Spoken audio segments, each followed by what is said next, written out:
NKS 24x7 Kannada news channel ಫಲಶ್ರುತಿ.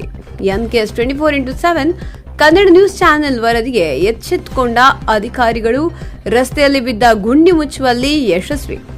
Krishnarajpet Mysuru ಹೆದ್ದಾರಿ ಹಾದನೂರು ಬಳಿ ಇರುವ ಜಾಕಿ ಗಾರ್ಮೆಂಟ್ಸ್ ಸಮೀಪ ರಸ್ತೆಯಲ್ಲಿ ಕಾಲುವೆ ರೀತಿಯಲ್ಲಿ ಗುಂಡಿ ಬಿದ್ದಿದ್ದು, ಈ ರಸ್ತೆ ಸಾವಿರಾರು ವಾಹನಗಳು ಚಲಾಯಿಸುವ ಹೆದ್ದಾರಿಯಾಗಿದೆ. ಈ ಜಾಗದಲ್ಲಿ ಸುಮಾರು ಬಾರಿ ಅಪಘಾತಗಳು ಕೂಡ ಸಂಭವಿಸಿದ್ದು, ಗುಂಡಿಗಳನ್ನು ಮುಚ್ಚಬೇಕೆಂದು NKS 24x7 Kannada news channel ಸುದ್ದಿ ಪ್ರಸಾರ ಮಾಡಲಾಯಿತು. ಸುದ್ದಿ ಪ್ರಸಾರವಾಗುತ್ತಿದ್ದಂತೆ ಎಚ್ಚೆತ್ತುಕೊಂಡ ಅಧಿಕಾರಿಗಳು ಗುಂಡಿಯನ್ನು ಮುಚ್ಚುವ ಮೂಲಕ ಯಶಸ್ವಿಯಾಗಿದ್ದಾರೆ. ಗುಂಡಿಗಳನ್ನು ಮುಚ್ಚಲು ಸಹಕರಿಸಿದ ಅಧಿಕಾರಿಗಳು ಮತ್ತು ತಂಡದವರಿಗೆ ಸಾರ್ವಜನಿಕರು ಮತ್ತು ವಾಹನ ಸವಾರರು ಧನ್ಯವಾದಗಳನ್ನು ತಿಳಿಸಿದ್ದಾರೆ.